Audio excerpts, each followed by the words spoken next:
الحمد لله نحمده ونستعينه ونستغفره ونؤمن به ونتوكل عليه ونعوذ بالله من شرور أنفسنا ومن سيئات أعمالنا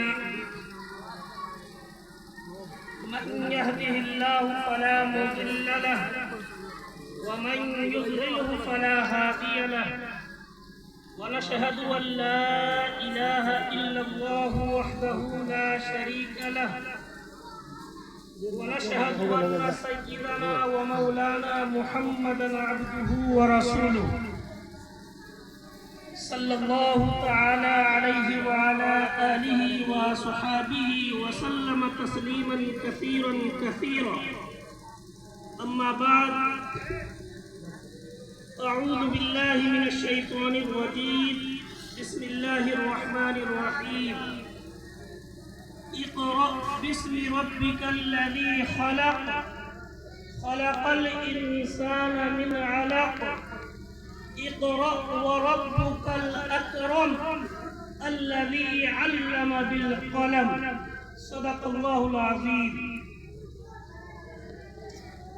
صدر محترم اور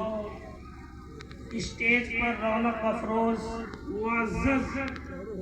علماء کرام اور حاضرین مجلس اور ملت اسلامیہ کے نوجوانوں،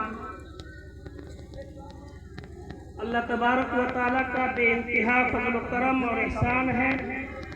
کہ اس ٹھنڈک کے موسم میں اللہ تبارک و تعالیٰ نے اس دینی پروگرام کے اندر شرکت کرنے کے لیے ہم تمام مسلمانوں کو قبول فرمایا. اس پر اللہ تبارک و تعالیٰ کا جتنا شکر ادا کیا جائے کم ہے، اور قابل مبارکباد ہے اس پوری بستی کے لوگ جنہوں نے اس بستی کے اندر گھٹا ٹوپ اندھیرے کے اندر علم کی روشنی پھیلانے کی کوشش کی، اور اس مقصد کے تحت اس بستی کے اندر ایک دینی ادارے کی بنیاد رکھی گئی ہے، اور جس دینی ادارے کے ذریعے پورے علاقے کے اندر علم کی روشنی پھیل رہی ہے، اور پورے علاقے کے لوگ اسی طرح قابل مبارکباد ہے اس ادارے کے اساتذہ اور طلبہ جو پورے سال ان بچوں کے اوپر محنت کرتے ہیں، ان کے لیے کوشش کرتے ہیں، تب جا کر کے یہ بچے اس قابل بنتے ہیں کہ وہ عوام کے سامنے قرآن و حدیث کی روشنی میں لوگوں کے سامنے اپنی بات کو رکھتے ہیں اور پیش کرتے ہیں. جو تھوڑی دیر پہلے اس ادارے کے بچے مختلف موضوعات کے اوپر بیان کر رہے تھے اور لوگ بطور سماعت فرما رہے تھے اور اس سے فائدہ اٹھا رہے تھے. میرے محترم بزرگوں اور دوستوں، میں اپنی بات شروع کرنا چاہتا ہوں اس وقت سے جس وقت حضور اکرم صلی اللہ علیہ وسلم اس دنیا کے اندر تشریف لائے. آپ اس وقت کو یاد کیجئے جس وقت حضور اکرم صلی اللہ علیہ وسلم اس دنیا کے اندر تشریف لائے. اس دنیا کے اندر کوئی ایسی برائی نہ تھی جو عرب سماج کے اندر نہ پائی جاتی ہے. لوگوں کی اس وقت نہ تو جان محفوظ تھی، نہ تو مال محفوظ تھا، اور نہ لوگوں کی عزت و آبرو محفوظ تھی، اور بے حیائی اور بے شرمی کا یہ عالم تھا کہ لوگ خانہ کعبہ کا طواف بھی ننگے ہو کر کے کرتے تھے، مرد بھی اور عورتیں بھی. ظلم و زیادتی کی کوئی انتہا نہ تھی. اگر مذہبی پہلو سے دیکھا جائے تو بدترین شرک تھا جس کے اندر اہل عرب مبتلا تھے، اور عرب سے لے کر کے چین تک پوری مشرقی دنیا کھلا شرک کے اندر مبتلا تھی. ایسے وقت میں حضور اکرم صلی اللہ علیہ وسلم اس دنیا کے اندر تشریف لائے، اور جب آپ کی عمر مبارک 40 سال کی ہوئی تو نبوت کا تاج آپ کے سروں کے اوپر رکھ دیا گیا. بظاہر دل کے اندر یہ خیال پیدا ہوتا ہے کہ ایسے حالات میں جو سب سے پہلی وحی نازل ہوتی وہ عقیدے کے اصلاح کے تعلق سے توحید کے اثبات اور شرک کے تردید میں لانا، یا انسانی نقطۂ نظر سے کوئی ایسی آیت نازل ہونی چاہیے جس کے اندر ظلم و زیادتی سے لوگوں کو روکا گیا ہو۔ دل کے اندر یہ خیال پیدا ہوتا ہے، اس لیے کہ جب پوری دنیا شرک اور کفر کے دلدل میں پھنسی ہوئی تھی، پوری دنیا کے اندر برائیاں عام تھی، لوگوں کی جان اور مال محفوظ نہیں تھی، ایسے حالت میں جب حضور اس دنیا کے اندر تشریف لائے اور جب آپ کی عمر 40 سال کی ہوئی تو نبوت کا تاج آپ کے اوپر رکھ دیا گیا، تو دلوں کے اندر یہ باتیں پیدا ہوتی ہے کہ ایسے وقت میں جو سب سے پہلا حکم اللہ تبارک و تعالیٰ کی طرف سے جو سب سے پہلا حکم، سب سے پہلی وحی نازل ہوتی، وہ انسانی سماج سے متعلق یا انسانی نقطۂ نظر سے کوئی ایسی آیت ہونی چاہیے جس میں انسانوں کو ظلم و زیادتی سے روکا گیا ہو، یا سماجی اصلاح سے متعلق کوئی ایسی آیت ہوتی جس میں بے حیائی اور بے شرمی اور برائیوں سے لوگوں کو روکا گیا ہوتا۔ لیکن میرے محترم بزرگوں اور دوستوں، حضور اکرم صلی اللہ علیہ وسلم پر جو سب سے پہلی آیت نازل ہوئی اس میں سے کسی کا تذکرہ نہیں، بلکہ اللہ تبارک و تعالیٰ نے فرمایا اقرأ باسم ربک الذی خلق، پڑھیے اپنے رب کے نام سے جو سب کا خالق ہے، پڑھیے اپنے رب کے نام سے جو سب کا خالق ہے، جس نے انسان کو جمے ہوئے خون سے پیدا کیا اور انسانوں کو وہ سکھایا جس کے بارے میں انسان جانتا نہیں تھا۔ یعنی سب سے پہلے اللہ تبارک و تعالیٰ نے پوری انسانیت کو تعلیم کی طرف متوجہ فرمایا، یعنی اللہ تبارک و تعالیٰ نے سب سے پہلے پوری انسانیت کو علم کی طرف متوجہ فرمایا، اس لیے کہ میرے محترم بزرگوں اور دوستوں، علم کی مثال روشنی کی۔ میں آپ کو ایک موٹی مثال دیتا ہوں کہ ایک تاریک کمرے کے اندر ایک کمرہ ہو جو بالکل اندھیرا ہو، جس کمرے کے اندر کسی طرف سے کوئی روشنی کا انتظام نہ ہو، بالکل اندھیرا کمرہ ہو، اور اس کمرے کے اندر تکلیف دہ کیڑے مکوڑے سانپ بچھو اس کمرے کے اندر جمع، اگر آپ ان کیڑے مکوڑے اور سانپ اور بچھو کو بھگانے کے لیے اس کمرے کے اندر سے آپ طرح طرح کے راستے اختیار کریں، آپ طرح طرح کی کوششیں کریں، میرے محترم بزرگوں اور دوستوں، وقت بھی زیادہ لگ جائے گا اور شاید آپ کو کامیابی بھی نہ مل سکے، لیکن اسی تاریک کمرے کے اندر جو سانپ بچھو اور کیڑے مکوڑے کا بسیرا ہے، اس کمرے کے اندر صرف آپ ایک چراغ جلا کر کے اس کمرے کو روشن کر دیں گے تو خود بخود وہ کیڑا مکوڑا وہاں سے اپنا بسیرا اٹھا لے گا، اس لیے کہ اندھیرے پن ہی اس کا ٹھکانہ ہوتا ہے، اسی میں رہنا وہ کیڑے مکوڑے گوارا کرتے ہیں۔ اس لیے اگر اس اندھیرے کمرے کے اندر اگر ایک چراغ جلا کر کے یا ایک بلب جلا کر کے اس کمرے کو آپ روشن کر دیں گے تو خود بخود یہ کیڑے مکوڑے وہاں سے اپنا بسیرا اٹھا لیں گے۔ بالکل یہی کیفیت انسانی سماج کے اندر علم کی ہے۔ آج معاشرے کے اندر، آج گاؤں سماج کے اندر جتنی برائیاں پائی جاتی ہے، چاہے وہ چوری ہو، چاہے وہ شراب نوشی ہو، چاہے وہ سود خوری ہو، چاہے وہ زناکاری ہو، چاہے وہ بد اخلاقی ہو، چاہے چاہے وہ بدکرداری ہو، آج سماج کے اندر جتنی برائیاں ہیں وہ ساری برائیاں جہالت کا نتیجہ ہے۔ میرے محترم بزرگوں اور دوستوں، یہ ساری برائیاں جہالت کی تاریکی کے اندر پرورش پا رہے ہیں۔ آج سماج کے اندر، آج گاؤں کے اندر، آج ہمارے سوسائٹی کے اندر علم کی روشنی جتنی تیزی سے پھیلے گی، سماج کے اندر سے برائیاں اتنی تیزی سے ختم ہوتی چلی جائیں گی۔ لیکن یاد رکھیے گا کہ بغیر تعلیم کے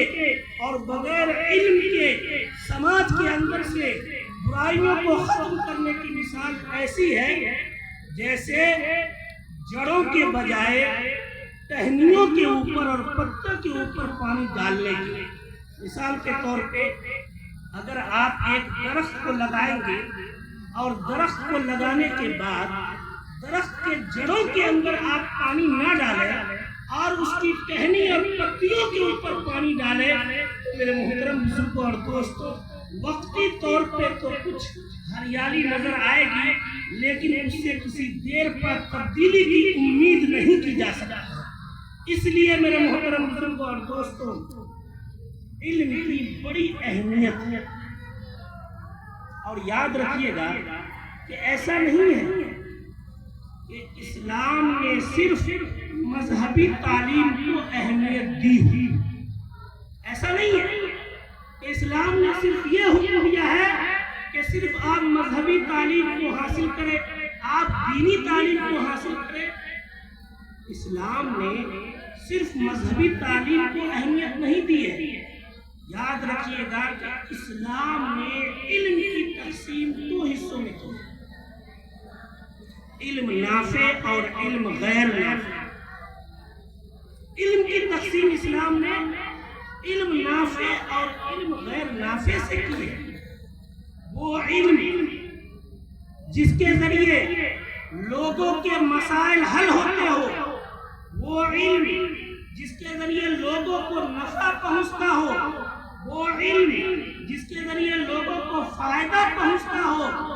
لوگوں کی مسائل حل ہوتے ہو، وہ علم نافع ہے۔ اور جس علم کے ذریعے یا جو علم لوگوں کے لیے ہلاکت اور نقصان کا سبب ہو، وہ علم غیر نافع ہے۔ اور اسلام علم غیر نافع کے حاصل کرنے سے منع کرتا ہے۔ حضور اکرم صلی اللہ علیہ وسلم علم نافع کے حاصل کرنے کے لیے دعا کرتے تھے، اور حضور اکرم صلی اللہ علیہ وسلم علم غیر نافع سے پناہ مانگتے۔ یہ ایک اصول ہے، آپ اس اصول کو سامنے رکھیں۔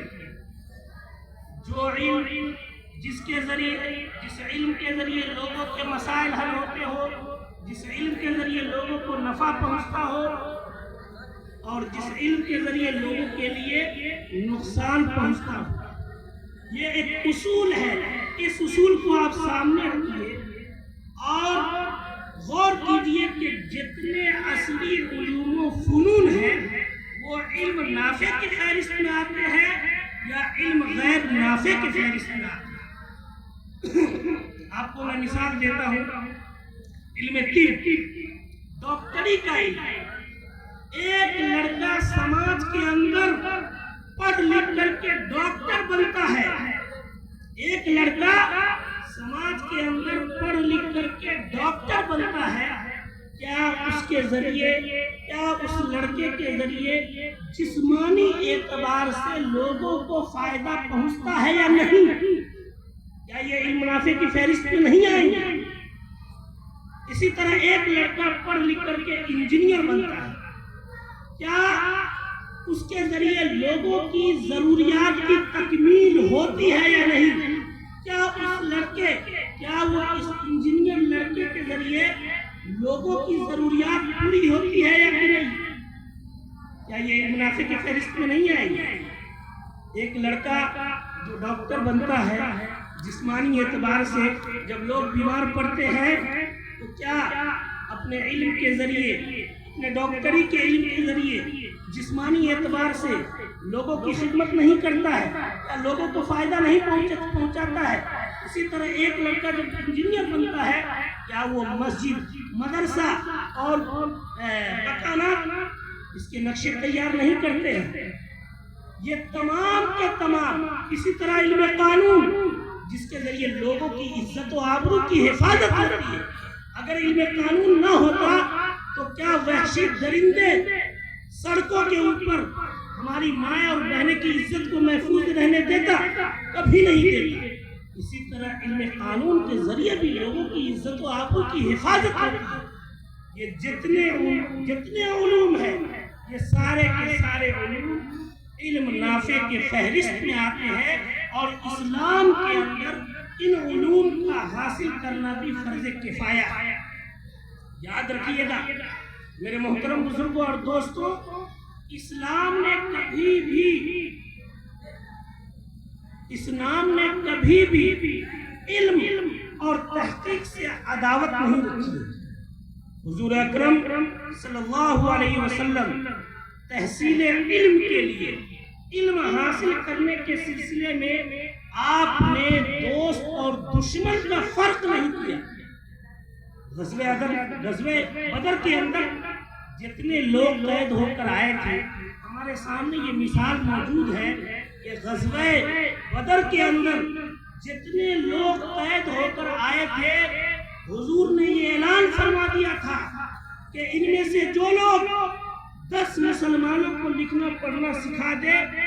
ان کے رہائی کا فدیہ یہی ہوگا کہ اگر 10 مسلمان کو لکھنا پڑھنا سکھا دے اس کو رہا کر دیا جائے گا۔ حالانکہ میرے محترم بزرگوں اور دوستوں، غور فرمائیے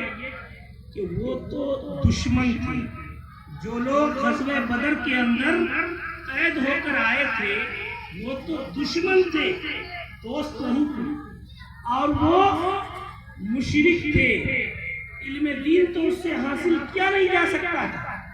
اس سے علم دین تو حاصل کیا نہیں جا سکتا تھا، اس لیے کہ وہ علم دین کے بارے میں کچھ جانتے ہی نہیں تھے۔ لیکن اس کے باوجود حضور نے فرمایا کہ جو کچھ وہ لوگ جانتے ہیں، اگر 10 مسلمانوں کو وہ لکھنا پڑھنا سکھا دیں گے جو کچھ وہ جانتے ہیں، ان کے رہائی کا فدیہ یہی ہوگا، یعنی اسی کے بدلے میں ان کو آزادی دے دی جائے گی۔ میرے محترم بزرگوں اور دوستوں، حالانکہ اس وقت حضور اکرم صلی اللہ علیہ وسلم تعلیمی فدیہ کے بجائے مالی فدیہ وصول کرتے تو اہل مدینہ کے لیے وہ مناسب ہوتا، اس لیے کہ اس وقت مدینہ کے اندر جو مسلمان تھے وہ فاقہ کشی کے ساتھ،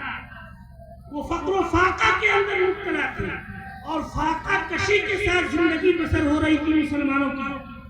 لیکن اس حالت میں بھی حضور اکرم صلی اللہ علیہ وسلم نے تعلیم کو ترجیح دی،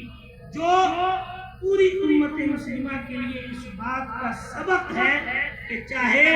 ہمیں بھوکے رہنے پڑے، چاہے فاقے برداشت کرنے پڑے، چاہے پیٹ کاٹ کر کے زندگی گزارنا پڑے، لیکن کسی بھی حالت میں اپنے بچوں کی تعلیم کو نظر انداز نہیں کیا جا سکتا۔ میرے محترم بزرگوں اور دوستوں، آج مسلمانوں کو یہی بتانے کی ضرورت ہے، آج مسلمانوں کو یہی سمجھانے کی ضرورت ہے کہ آپ ادھر ادھر پیسے کو مت اڑائیے، آپ اپنی ضروریات کو کم کیجئے، آپ عیش و عشرت سے اپنے آپ کو بچائیے، آپ کھانے پینے میں اپنی ضروریات کو کم کیجئے، آپ عیش و عشرت سے بچیے، لیکن اپنے بچوں کو ہر حال میں تعلیم دلائیے۔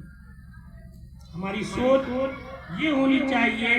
کہ ہمارے سماج کے اندر کوئی بھی بچہ ایسا نہ ہو جو تعلیم سے محروم رہے۔ آج بہت افسوس کی بات ہے، آج ہمارے سماج کے اندر کوئی کمزور ہے، آج اگر ہمارے سماج کے اندر کوئی غریب ہے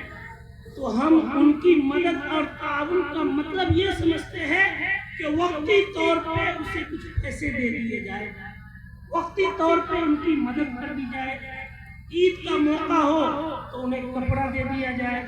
اسی کو ہم بہت بڑی خدمت سمجھتے ہیں۔ حالانکہ میرے محترم بزرگوں اور دوستوں، خدمت کا، قوم کی خدمت کا، سماج کی خدمت کا سب سے بہترین طریقہ یہ ہے کہ ہمارے سماج کے اندر جو کمزور لوگ ہوں، جو غریب لوگ ہوں، جو مستحق لوگ ہوں، ان کی خدمت کا سب سے بہترین طریقہ یہ ہے کہ ان کے لیے روزگار کو مستقل طور پر بہتر بنانے کی، مستقل طور پر ان کے لیے روزگار کو مستقل طور پہ اونچی اٹھانے کی کوشش کریں کہ ان کے لیے چھوٹی موٹی کوئی دکان کھولی جائے جس سے وہ ہمیشہ فائدہ اٹھائے، ان کے لیے کوئی ملازمت ہم دلا دی جائے۔ حدیث کے اندر اس کی فضیلت موجود ہے، اور اس طرح کے تدابیر اختیار کرنا حضور اکرم صلی اللہ علیہ وسلم سے ثابت۔ میرے محترم بزرگوں اور دوستوں، انہی خدمت کا ایک بہترین طریقہ یہ ہے کہ ہمارے سماج کے اندر جو لوگ کمزور ہیں، جو لوگ اپنے بچوں کو تعلیم دلوا نہیں سکتے ہیں، جو لوگ اپنے بچوں کو تعلیم دلوانے سے قاصر ہیں، چاہیے کہ جو لوگ صاحب حیثیت ہیں وہ ان مستحق لوگوں کے، اس کمزور لوگوں کے بچوں کو تعلیم دلوا دیں۔ یہ ایک عظیم صدقہ جاریہ ہوگا، اور یاد رکھیے گا کہ ان بچے کے ذریعے خود ان کی، ان کے والدین کی، ان کے گاؤں سماج کی، ان کے خاندان کی جو بھی خدمت ہوگی ان بچوں کے ذریعے، ان کے اجر و ثواب میں یہ شخص برابر کا شریک ہے۔ میرے محترم بزرگوں اور دوستوں،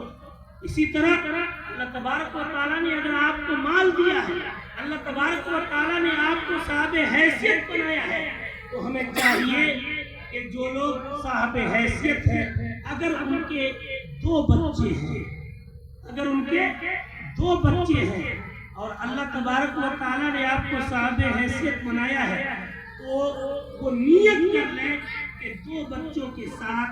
اپنے گاؤں کے ایک اور بچوں کی تعلیم و تربیت کی ذمہ داری کو ہم قبول کریں۔ یاد رکھیے گا، اس سے سماج کی بہت بڑی خدمت ہوگی، اور اس کے ذریعے سماج کے بہت سارے مسائل حل ہو سکتے۔ یاد رکھیے گا، اگر کسی بستی کے اندر، اگر کسی گاؤں کے اندر، کسی سماج کے اندر،